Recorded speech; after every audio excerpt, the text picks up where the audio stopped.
예, 안녕하십니까. 영등, 이동, 삼성동, 부성동을 지역구로 하는 기획행정위원회 이명택 의원입니다. 정원율 시장 취임 100일이 지나며 익산시에는 많은 새로운 변화들이 일어나고 있습니다. 익산시의회도 익산 시민의 복리 증진과 익산시의 미래 발전을 위해 시민의 생각이 의회의 생각이라는 마음으로 열심히 뛰었습니다. 지난 7월 한 달 동안에는 익산시 행정에 대한 감사를 진행했습니다. 그리고 오늘 시정연합 및 주요 정책에 대해 시장의 답변을 들음으로써 시민들의 알 권리를 보장하고 시정의 발전 방향에 대해 토론하는 시정질문이 진행되고 있습니다. 시정질문은 의회활동의 꽃이라 할 수 있습니다. 본 의원은 오늘 크게 세 가지 주제에 대해 시장께 묻고 답을 듣고자 합니다.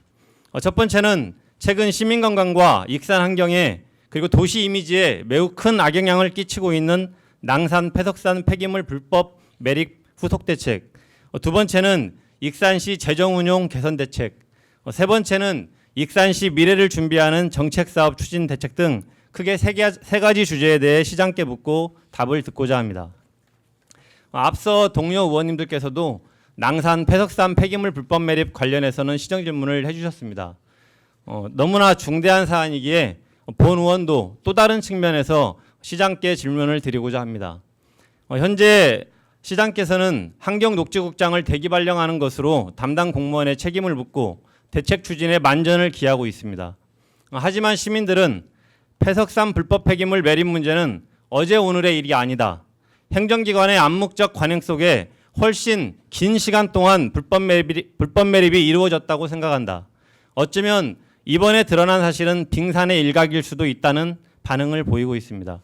즉 환경녹지국 담당 공무원들의 조직적, 의도적 은폐, 봐주기, 업자와의 유착이 있지 않고서야 이런 문제가 어떻게 일어날 수 있었냐는 것입니다. 이번에 문제가 된 H환경에 대해서는 이미 수년 전부터 주민들의 문제 제기가 있어 왔습니다.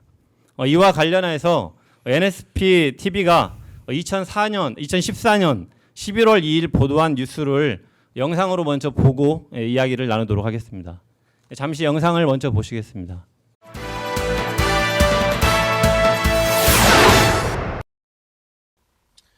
지금 뒤에 보시는 화면은 현재 전라북도 익산시에 방치된 폐석산의 모습입니다.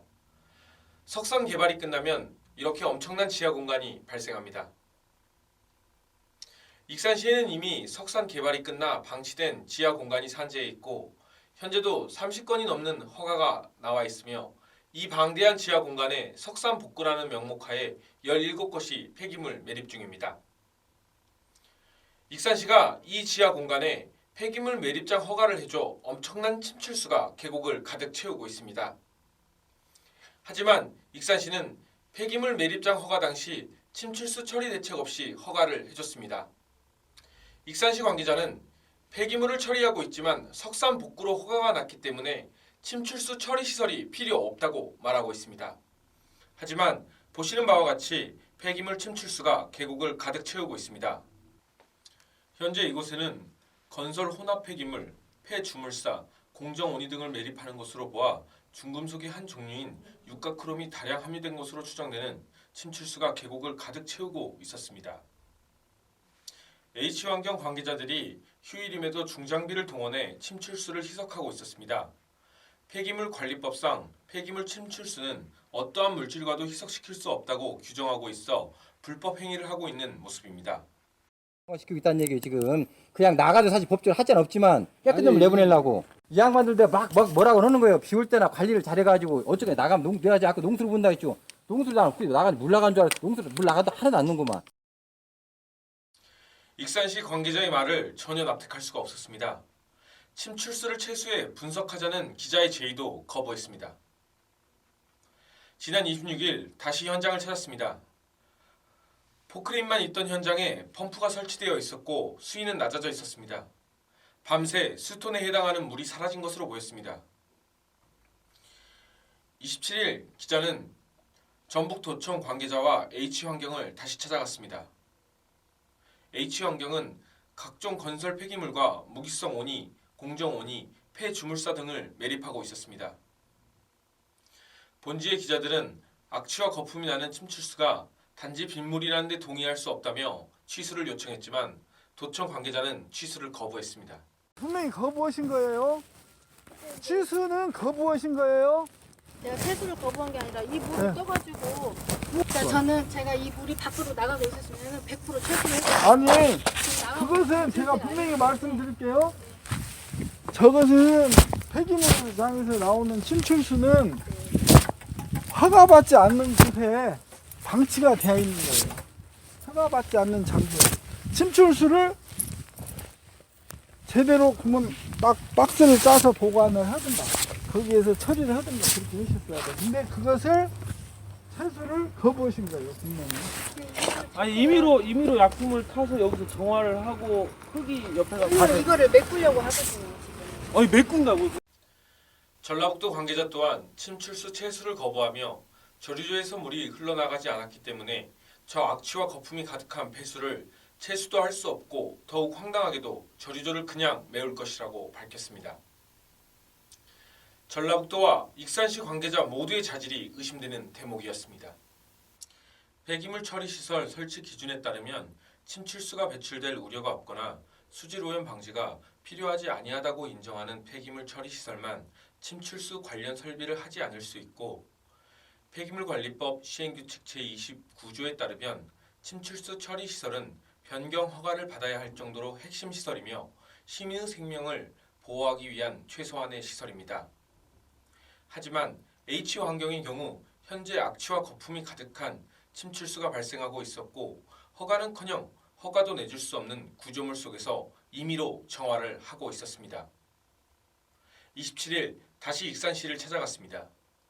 석산 복구로 인정을 해줬기 때문에 침출수가 아니에요. 매립장이 아니요. 그래요? 그렇게 무시한다니까 근데 이건 침출수도 아니고 폐기물 매립장이 아니기 때문에 여기는 그다음에 폐수처리장이 없기 때문에 이게 폐수가 아니에요, 이게. 지금 폐기물 매립을 하고 있지만 H업체의 경우 석산 복구로 인정이 돼 허가가 난 사항이기 때문에 보시는 바와 같이 악취와 거품이 가득한 물들은 침출수가 아니고 폐수 또한 아니라고 밝혔습니다. 입법적 한계를 교묘히 피해 폐기물은 매립하고 있지만 석산을 복구하기 때문에 침출수 및 폐수는 아니라는 것입니다. 이곳에서 분쇄돼 매립되고 있는 폐기물은 다량의 시멘트 콘크리트 제품과 폐주물사로 시멘트 제조사들로 구성된 한국양액공업협회가 국내산 시멘트 시료들을 대상으로 실험한 결과 전체의 60%에 해당하는 시료에서 4.4mg/L의 유가크롬이 검출됐다고 밝혔습니다. 시멘트에 함유된 유가크롬은 사람의 피부에 접촉하거나 몸속에 축적되면 아토피와 같은 피부 질환은 물론 각종 암까지 일으키는 유해 중금속으로 분류되고 있습니다. 그리고 폐기물관리법에 따라 특별 관리가 이루어져야 하는 폐기물 관리 기준치인 1.5mg/L를 넘는 수치입니다. 주민들은 이곳에서 유가크롬으로 추정되는 침출수가 흘러나와 토양과 지하수를 오염시키고 있다고 반발하고 있습니다. 이렇게 폐기물 매립장을 엉망으로 관리했을 때 준공 후 토지 이용 과정에서 문제가 될 수 있고 준공 후 50년 또는 100년 넘게 토양과 지하수 오염이 심각하다는 것입니다. 또한 마을 주민들은 이 물을 모터를 이용해 침출수를 퍼내고 있다고 밝혔습니다. 아마 산업 폐기물 받은 것 같아요. 다들 뭐 그런 저기들 많잖아요. 이거 비와고 물이 고이면 그걸 품어내는 거죠. 제철수가 없는 전라북도의 산과 들에 제철소가 버린 폐주물사들로 가득 차고 있습니다. 폐석산 복구라는 명목하에 편법으로 폐기물들을 매립할 뿐만 아니라 폐기물의 침출수는 침출수가 아니고 폐수는 폐수가 아니라는 것입니다. 귀에 걸면 귀걸이, 코에 걸면 코걸이라는 논리인 것입니다. 폐기물 매립장이 석산 복구의 현장으로 둔갑하게 되면 모든 법망을 피해 폐수는 폐수가 아니게 되고 폐기물은 석산 복구를 위한 자재가 되는 것입니다. 또한 H환경 사업장에는 지정 폐기물인 폐유통이 녹이 슬어 수년째 널려 있지만 익산시 관계자는 방치하고 있었습니다. 한국 속의 한국, 생동하는 전라북도의 슬로건이 무색하게도 전라북도 전역을 죽음의 땅으로 전락시키고 있습니다. 전라북도의 행정이 전라북도의 폐기물 매립을 부추기고 제철소가 없는 전라북도가 타 시도의 폐주물사 처리장이 되는 현장이었습니다. NSP 뉴스 김남수입니다.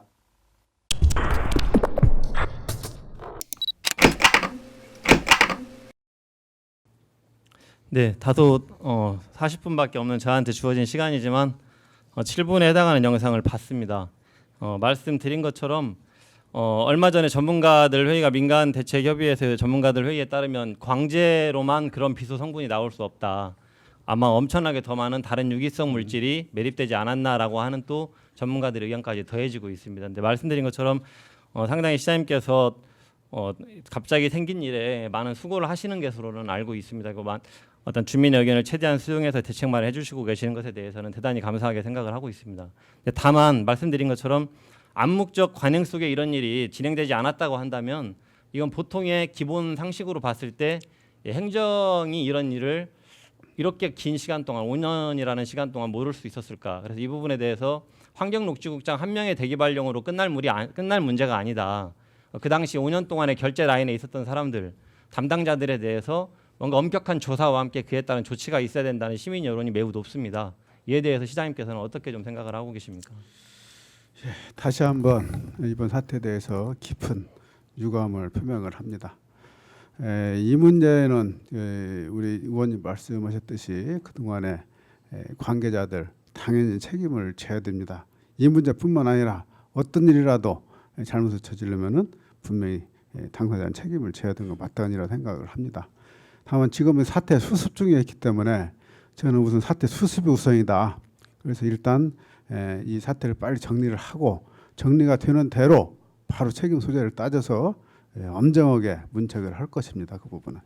네, 알겠습니다. 하여튼 이 복구에도 수백억 원이 들어가야 되고, 하여튼 우리 도시 이미지라든가 우리 동산물의 이미지, 어떤 이로 인해서 파생될 수 있는 그 손해는 저는 이 돈으로 환산할 수 없는 가치라고 생각을 합니다. 그 부분에 대해서 시장님께서 엄격하게 우리 공직의 기강을 명확하게 세워주셨으면 좋겠습니다. 예, 그렇게 하겠습니다. 예, 다음은 익산시 재정에 대하여 좀 말씀을 드리겠습니다. 최근 지방자치단체의 재정 건전성은 재정 자주도로 가늠하는 추세입니다. 재정 자주도란 자치단체 재정 수입 중 특정 목적이 정해지지 않은 익산시가 재량껏 사용할 수 있는 돈의 비율이라고 할 수 있습니다.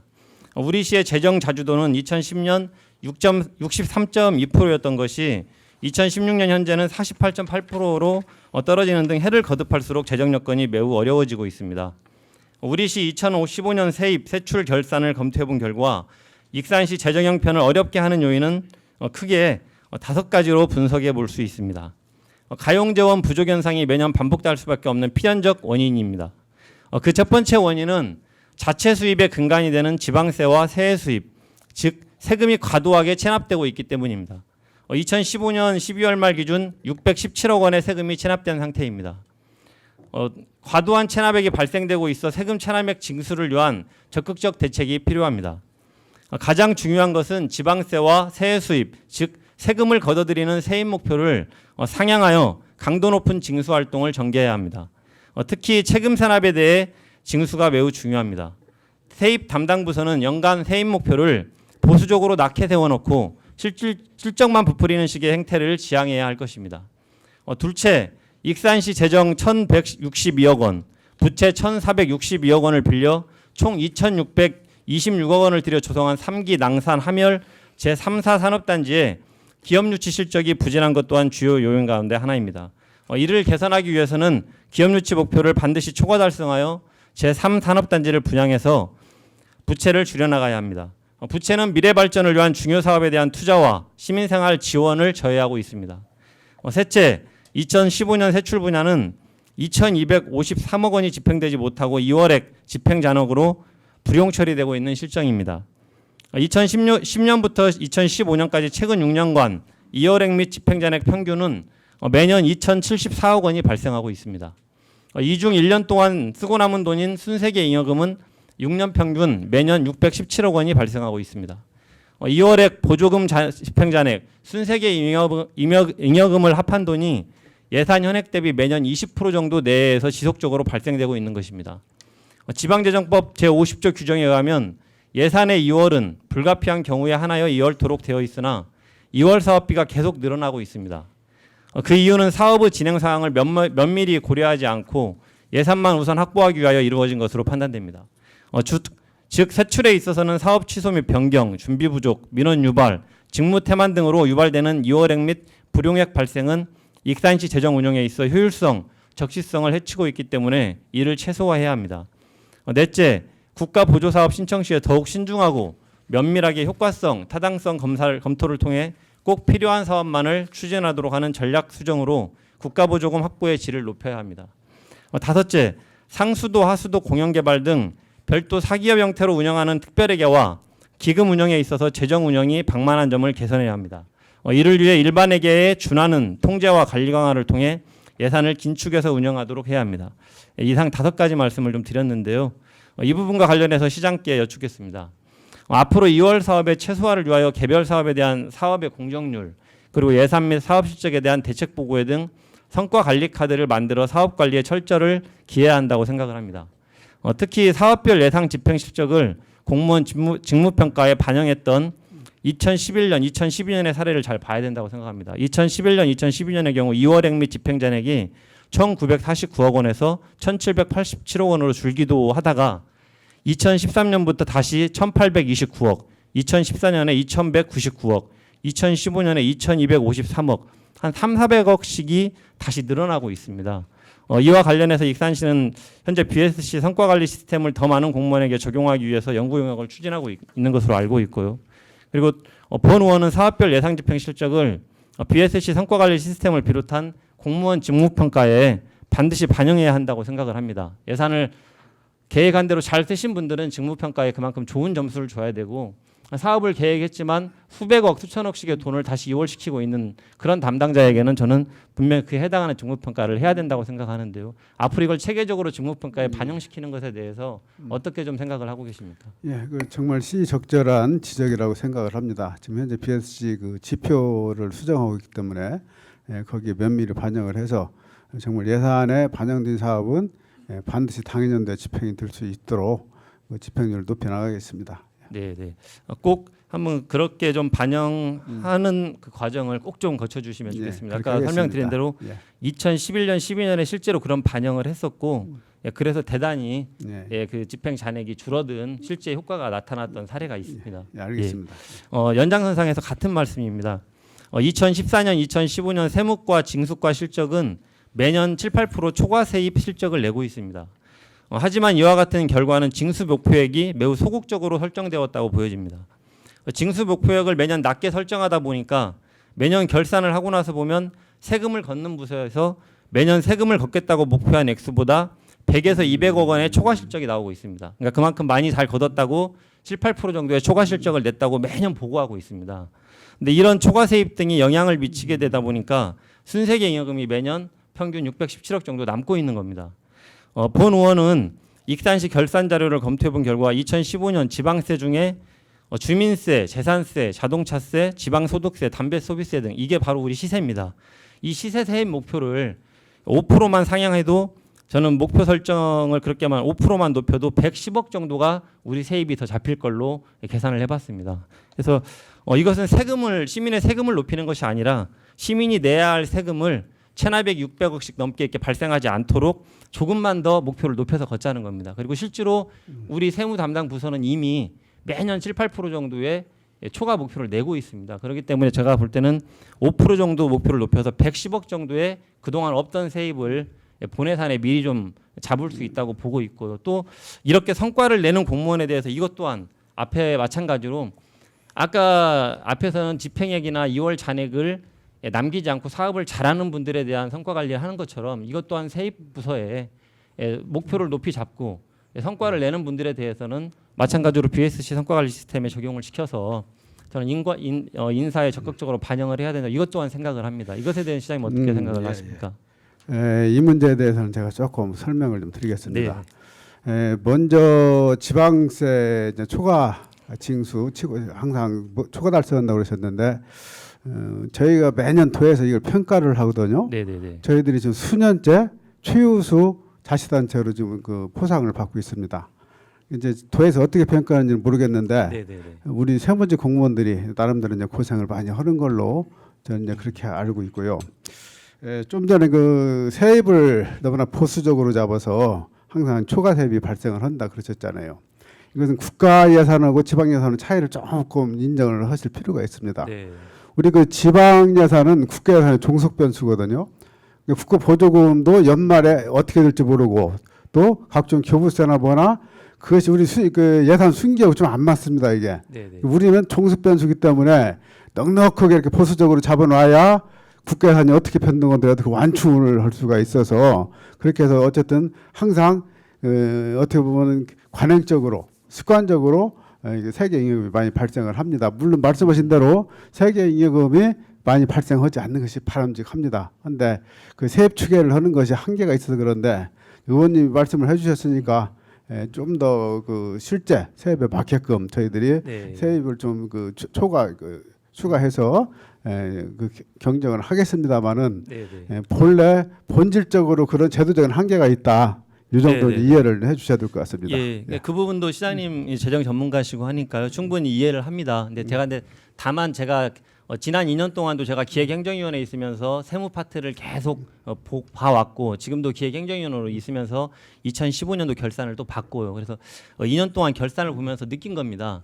그러니까 우리 세입 담당 부서가 항상 초과 실적을 7, 8% 정도 초과 실적을 냅니다. 그래서 전라북도로부터 징수를 잘한 우수 지자체로 항상 상도 받습니다. 예. 그런데 제가 말씀드리는 것은 세입을 보수적으로 목표를 낮게 잡아놓고 결산을 결국 하면 100에서 200억을 더 걷는다는 겁니다. 저는 국가보조금을 말씀드린 게 아니라 우리 시세만 말씀을 드린 거고 그래서 예, 충분히 제가 보니까 어떤 거냐면 세입을 낮게 잡아놨다가 결산을 해보니까 1, 200억이 남아서 그것을 순세계 잉여금으로 예, 나도 예. 다음 추경 때 한 600억씩 쓰는 것보다는 우리 시의 굵직한 현안 사업들을 하기 위해서는 이 추경 때 600억이 생긴다 해도 이 600억을 다 현안 사업에 못 넣을 뿐만 아니라 급한 사업들에 다 찢어 넣을 수밖에 없습니다. 그래서 제가 말씀드리는 것은 순세계 잉여금으로 어차피 남는 돈. 예, 저는 그리고 지금까지 상황을 봤을 때 한 110억 정도는 얼마든지 세입을 조금 높여 잡아도 우리 시의 재정에 아무런 문제가 없다는 겁니다. 그래서 저는 세무 공무원분들이 100% 잡아놓고 7, 8%더 초과했다고 성과를 내시기보다는 조금 더 높게 잡혀놓고 성과가 조금 덜 나더라도 저는 그렇게 잡는 것이 우리 시의 현안 사업들, 되게 중요한 사업들, 뭐 100억, 200억, 50억씩 들어가야 되는 그런 현안 사업들을 할 수 있는 방법이라고 본 겁니다. 제가 이거 자세히 들여다보지는 네네네네. 않았지만은 그건 아닐 겁니다. 이게 목표를 낮게 잡고 초과 달성했다고 하는 것을 도에서 그대로 인정할 리가 없거든요. 네. 아마 도에서도 나름대로 평가 기준이 있었을 것인데 네네. 또 다른 자치단체들하고 같은 기준으로 봤을 것이기 때문에 의원님이 말씀하신 대로 그렇게 목표를 낮게 잡고 이렇게 초과 달성했는가를 다시 한번 들여다보고요. 예. 저는 이제 그것보다도 더 중요한 것이 지방세는 징수가 나름대로 잘 되는데 세의 수입이 지금 거의 방치돼 있어요. 네네네. 그래서 제가 취임 일성에 우리 부시장을 단장을 해서 세입 수입 징수 대책반을 만들어라. 세의 수입은 각 과에 그 업무가 흩어져 있기 때문에 네네. 한 개 과의 노력만으로 안 되거든요. 그래서 그 우리 부시장이 직접 지금 챙기고 있는데 아마 조만간 실적이 날 겁니다. 아직까지 네네. 실적 보고는 못 받았습니다. 그러니까 그 말씀은 충분히 이해가 됩니다. 세외 수입이 450억 정도가 지금 안 거치고 있습니다. 그런데 제가 드리는 말씀은 제가 아까 말씀드린 시세만 가지고 이해를 한 겁니다. 그럼 도세나 세외 수입은 약간의 변동이 있기 때문에 그것까지 생각하면 100에서 200억이 아니라 더 거칠 수 있습니다. 그런데 저는 다만 지금까지 우리 시의 2년 동안의 결산을 제가 계속 검토를 해보니까 세입의 목표를 예시당초 맞습니다. 110억 정도를 더 잡아도 예.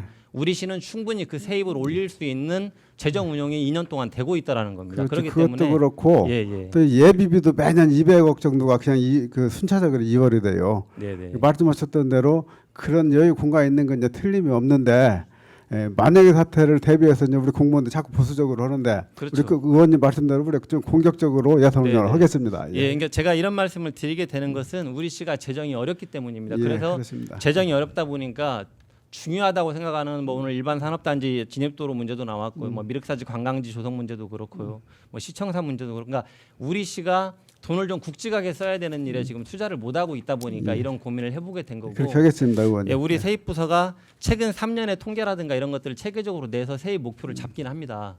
근데 저는 세입부서가 우리 시의 어려운 형편을 좀 생각해서 조금 더 목표를 높이 잡고 충분히 그렇게 해도 운영하는데 아무 문제가 없기 때문에 저는 좀 그렇게 운영을 하도록 한번 꼭 지혜를 짜보셨으면 좋겠다는 예, 제안을 그렇게 드리는 계산하겠습니다, 겁니다. 의원님. 뭐 그런 제안을 드리게 된 건 이제 이런 겁니다.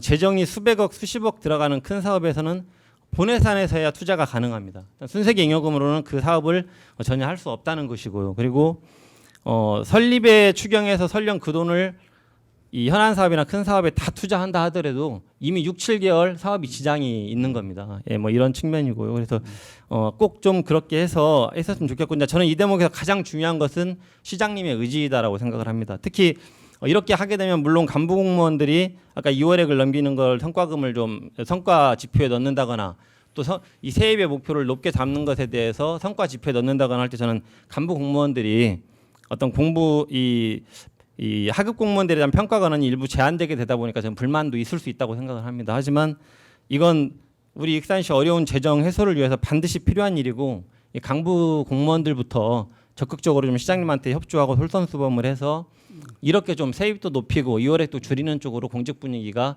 저는 잡혀가야 된다. 예, 그래야 우리 시가 지금 당면한 일들을 할 수 있다 생각을 맞습니다. 합니다. 옳은 지적이십니다. 예. 이어서 뭐 계속 어찌 보면 연장선상에 있는 이야기입니다. 익산시 미래를 준비하는 사업 추진에 대해서 말씀드리겠습니다. 저는 앞에서 최소의 110억 정도 우리가 지금 늘릴 수 있는 110억의 예산을 세입을 높여 잡는다면 저는 그 돈을 가장 먼저 써야 된다고 생각하는 곳이 몇 곳 있습니다. 그 중에 첫 번째는 미륵사지 관광 사업입니다. 관광지 조성 사업입니다. 미륵사지 관광지 조성 사업은 2005년부터 2018년까지 목표로 진행되고 있는데요.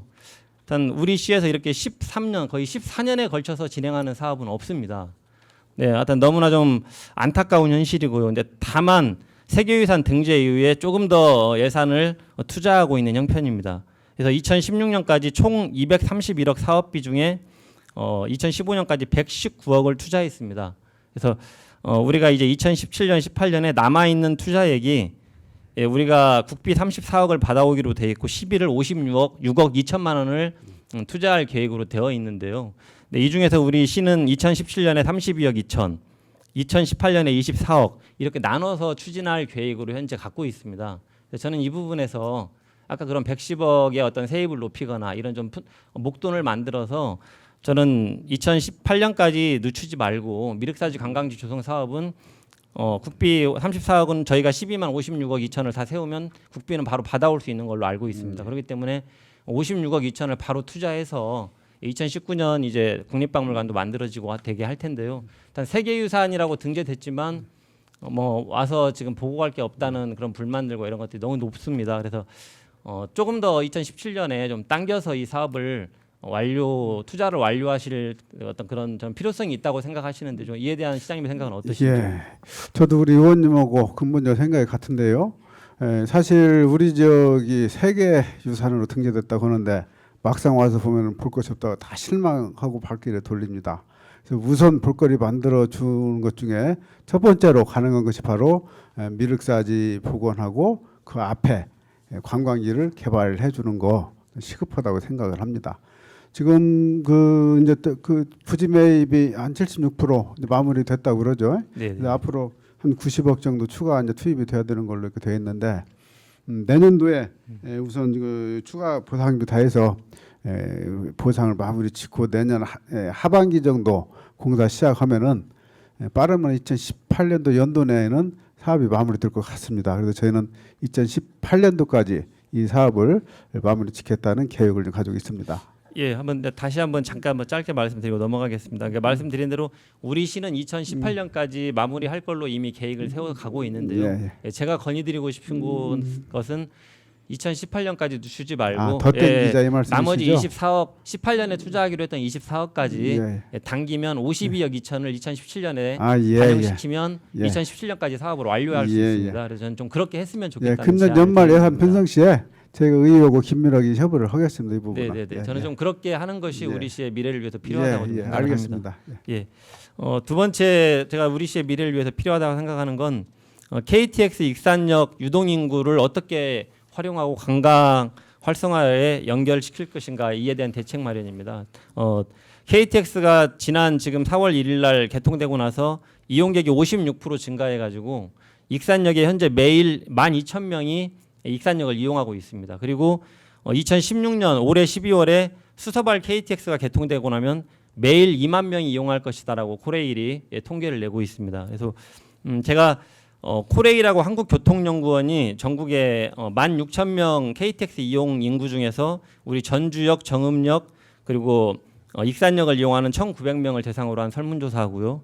그리고 전북연구원이 또 익산, 전주, 정읍, 남원 4개 역을 이용하는 2,500명을 대상으로 이 설문조사를 해본 걸 보니까 호남선, 전라선, 경부선, 이 경전선 이렇게 이용객들 중에서 주로 이 업무 방문이나 가족 친지 방문으로 가장 많은 이용을 하고 있습니다. 거의 그렇습니다. 예. 업무 방문이나 업무 출장이 한 30여 %, 가족 친지 방문이 30에서 40% 정도 됩니다. 그리고 이분들이 사용하는 돈은 업무 출장 방문으로 하는 사람이 한 7만 원 정도 사용을 하고요. 통계를 내보니까요. 그리고 가족 친지 방문하는 사람들이 12만 원 정도 사용을 한다고 합니다. 그런데 관광 휴가를 이용하는 사람은 18만 원 정도를 쓴다고 합니다. 그런데 이 호남선, 전라선, 경부선, 경전선의 통계를 보다 보니까 가장 눈에 띄는 게 전라선입니다. 다른 곳은 다 업무 출장 방문이 30-40%라든가 가족 친지 방문이 30-40%고 관광 휴가는 10여 %밖에 안 되는데 유독 전라선만 30% 이상이 관광 휴가 목적으로 이용을 하고 있습니다. 여수 순천 때문에 그렇습니다. 예, 그리고 전주역이 26% 정도가 관광 휴가 목적으로 이용을 하고 있습니다. 저는 이런 점에서 볼 때 가장 많은 돈을 이용하고 있고 또 실제로 그 관광 휴가로 이용했을 때 큰 효과를 낼 수 있는 것이 저는 그 KTX 이용하고 있는 사람들의 우리의 어떤 대응 전략이 만들어져야 되는 게 아닌가 이런 생각을 해봤습니다. 그래서 지금은 12,000명이 그냥 오가기만 하고 있는데요. 이에 대해서 조금 어떤 좀 대책을 시에서는 고민을 하고 계신지 좀 묻고 싶습니다. 예, 저도 그 보고서를 이제 본 적이 있는데 우리 익산 지역은 정말 관광 수요가 거의 없구나 하는 안타까움을 이제 가지면서 어쨌든 KTX가 우리한테 새로운 기회로 다가오기 때문에 정말 이 기회는 놓쳐서는 안 되겠다. 그래서 지금 여러 가지 이제 고민을 하고 있습니다. 우선 이제 단기적인 대책이야 뭐 아시다시피 뭐 여러 가지 우리가 지금 대책을 하고 있습니다만은 근본적인 대책은 우리 지역에 관광지를 완전하게 이제 만들어 가는 거 그거 중요하다고 생각을 하고 그다음에 KTX 그 역세권 개발이 사실은 지금 상당히 중요합니다. 우리 지역이 굉장히 여건이 좋음에도 불구하고 그동안 이 사업이 이제 지연돼 가고 있는데 역세권 개발함과 동시에 KTX 역사가 우리 익산의 역사가 아닌 전라북도 역사가 되기 위해서는 또 그 각 도시를 연결하는 광역 전철망을 저도 놔야 된다고 주장을 하고 있고 그걸 제가 지역 정치권한테 좀 설명을 하고 다닙니다. 그렇게 해서 기존의 호남선, 전라선, 장항선 기존 철도를 이용을 해서 전철망을 만들어 놓으면은 이제 전주로 옮기자는 얘기도 안 나올 뿐만 아니라 아주 편리하게 KTX를 이용할 것이기 때문에 자연스럽게 수요가 증가가 돼서 민간 투자 사업자도 나올 것이다 이런 생각을 해서 지금 역세권 개발 사업도 내부적으로는 지금 힘들게 고민하고 있다는 말씀을 드립니다. 일단 뭐 말씀 잘 들었고요. 근데 일단 말씀하신 대로 뭐 전철을 통한 어떤 역세권 그 교통 연결이나 이런 건 대단히 좀 아주 먼 미래의 좀 사업인 것 같습니다. 대단히 또 투자가 필요하고 또 많은 공론화가 필요하고. 예, 그렇습니다. 본 의원은 어떻게 생각을 좀 하냐면요. 일단 그냥 그런 장기적 계획은 세우시되 저는 일단 우리 미륵사지라든가 왕궁 유적이 세계유산 등재가 되었지만 아직 관광 인프라가 구축되지 않아서 오는 사람에게 아직은 실망을 더 많이 주고 있습니다. 그래서 일단 중요한 건 KTX역 우리가 굳이 초청하거나 어떤 다른 이유가 있지 않아도 자연스럽게 매일 12,000명이 이용하고 있는 그분들이 저는 일단 KTX 역세권 주변에서 뭔가 익산에 대해서 방문하고 싶고 뭔가 이용하고 싶고 먹거리, 놀거리, 즐길거리가 그 주변에 있어서 그게 연계가 된 다음에 이제 미륵사지라도 가보고 왕궁 유적도 가보고 다른 것도 가보는 순서라고 생각을 합니다. 그래서 특히 그 아까 제가 그 한국교통연구원 그리고 코레일 전북연구원의 설문조사한 걸 보니까요. 타 지역에서 오는 관광객들이 우리 호남 지역, 특히 전라북도 지역에 요구하는 게 관광 레저 시설이 아닙니다. 그분들이 가장 요구하는 건 역사 콘텐츠나 생태관광 콘텐츠의 프로그램을 개발을 원하고 있습니다. 오고 싶어도 한옥마을 빼고는 그런 콘텐츠가 주변 도시에 없더라. 이런 게 그분들의 그 요구라는 것이 설문조사를 통해서 나와 있습니다. 그렇기 때문에 저는 KTX 역세권 주변에 뭐 순천처럼 아주 저렴하거나 무료로 운영하는 게스트하우스라든가 뭔가 우리 시의 특색을 살릴 수 있는 놀거리, 먹을거리, 뭐 즐길거리의 요소를 한 그 주변에 어떻게 좀 활성화함으로 인해서 사람들이 일단 익산역만 들렀다 가는 게 아니고 그 주변에 좀 머무르고 뭔가 즐기고 먹고 이렇게 할 수 있도록 할 것인가 좀 한번 그 부분에 대한 그렇습니다. 콘텐츠 개발에 예. 큰 돈 들이지 않으면서도 시민 역량을 이용하는 방법 뭐 이런 것들 좀 창의적으로 고민을 잘 해주십사 하는 말씀을 좀 드리고 그렇죠. 싶습니다. 관광 인프라나 KTX 역세권 개발은 이제 시간이 좀 걸린다고 한다면은 지금 말씀하셨듯이 지금 젊은이들이 이제 코레일 패스로 여행을 굉장히 많이 합니다. 그러면 중간에 내렸다 다시 타더라도 추가 요금이 없기 때문에 그 젊은이들을 끌어들일 수 있는 콘텐츠. 네. 그것은 그것이 사실은 중요한 건데 우리 익산역에 다행스럽게 익산역에 내려서 구시가지 구도심을 걸어서 전부 다 탐방이 가능하거든요. 그래서 그 이점을 살려서 이제 먹거리랄지 볼거리, 그리고 뭐 즐길거리 이런 것을 만들어내면 단기적으로도 큰 성과를 거둘 수 있다고 생각을 해서 그 부분도 지금 진행을 하고 있습니다. 일단 단기적으로 조금 오가는 분들이 좀 뭔가 익산의 경제적 효과를 누릴 수 있도록 하는 방안 좀 고민을 꼭 좀 해주셨으면 좋겠습니다. 마지막에 드리는 질문입니다. 하여튼 우리 시청사가 1970년에 지어졌습니다. 뭐 다 알고 계시다시피 D급을 받았고 2차례 정도 보수보강을 한 15억 정도 들여서 보수보강을 해서 C급으로 상향해서 사용하고 있는 과정입니다. 그리고 2006년에는 9월 신청사 건립 타당성 연구 용역 계약을 체결하고 뭐 연구 용역을 착수하기도 했고요. 또 입지 선정 평가위원회 구성도 하고 뭐 여러 가지가 했지만 예산 부족을 이유로 2007년 10월에 중단을 했습니다. 그리고 나서 지금까지 이제 한 46년, 47년이 돼가고 있습니다. 혹자는 우남아파트의 대피 명령을 내릴 게 아니고 우리 시청사의 대피 명령을 내려야 된다라고 하는 그런 푸념섞기에 나타난 뭐 이야기들도 나오고 있습니다. 그래서 하지만 더 이상 미룰 수 없는 일이라고 생각이 듭니다. 대단히 중요한 일이고 우리 1,500명의 공무원들의 어떤 안전에도 대단히 중요한 문제입니다. 우리 시민들의 안전에도 중요한 문제고 그래서 이제는 논의를 시작해야 될 것 같다 생각을 하는데요. 이 시청사 건립에 대해서는 시장님께서는 좀 장기적으로 어떤 좀 앞으로 노력을 하실 수 있겠는지 좀 답변 부탁드립니다. 지금 보면은 그 계속 D등급을 이제 받아오다가 2009년도에 보수보강을 통해서 처음으로 이제 C등급으로 상향이 됐고 그 이후로 이제 C등급을 계속 유지를 하고 있습니다. 그리고 최근 들어서는 저희가 그 내부 저하부서의 그 보강 실시했다 할지 근본적인 뼈대를 좀 저희들이 보강을 했기 때문에 다시 안전등급 보면 그 진단을 해보면은 아마 C등급 이상이 나올 수도 있겠다 하는 이제 추측을 하는데요. 문제는 그렇습니다. 이것이 이제 50년이 다 되는 건물이기 때문에 다시 건축을 이제 했으면 이제 좋겠지만은 현재 우리 익산시 사정으로 봤을 때 사실 우리 그 고생하는 공무원들한테는 좀 미안한 얘기입니다만은 이거 좀 급한 우선순위가 다른 사업에 대해서 우선은 조금 뒤로 밀린다 생각을 하고 지금 제가 처음에 취임 인사 때 다녀보니까 아직도 옥탑방에서 사물을 보는 과들이 상당히 있어요. 그런 부서들 생각하면 가슴이 아픈데 하여튼 그런 부서에 대해서는 제 근무 환경을 좀 개선을 하고 또 저는 무엇보다도 공무원들은 제가 같이 참자고 하면은 우리의 고통을 감내하면 되는데 시민들이 불편할까 봐서 민원 접촉이 많은 부서를 이제 가급적 밑으로 내려가지고 시민들 이제 편리하게 접근할 수 있도록 하고 공무원들은 좀 불편하더라도 좀 참자 그렇게 지금 가고 있는데 말씀하셨듯이 이것은 그 뭐 우리 한없이 미룰 수가 없는 문제이기 때문에 중장기적인 대책은 강구를 하겠습니다. 강구를 하는데 당장에 그 청사를 위해서 다른 사업을 저희가 포기할 수는 없다. 이런 말씀을 좀 드리겠습니다. 네, 아니, 시장님의 고민을 충분히 공감하고요. 일단 입지 선정이라든가 뭔가 장기적으로 지금 BTL은 일단 법적으로 우리 지방청사는 BTL로 못 짓는 걸로 알고 예, 있습니다. 예, 그래서 근데 그렇다고 빚을 낼 수 있는 여력도 안 됩니다. 우리 시는 이미 부채가 많아서요. 그래서 이런 것들을 어떻게 해나갈지에 대한 적어도 어떤 연구 용역을 한다든가 밑그림을 그리는 일은 시장님이 어떤 익산시의 미래를 위해서 꼭 해주셨으면 좋겠다는 말씀 드리고 싶습니다. 예, 알겠습니다. 예, 장시간 동안 성실하게 좋은 답을 해주신 시장님께 감사드립니다. 본 의원은 세 가지 질문을 드렸습니다.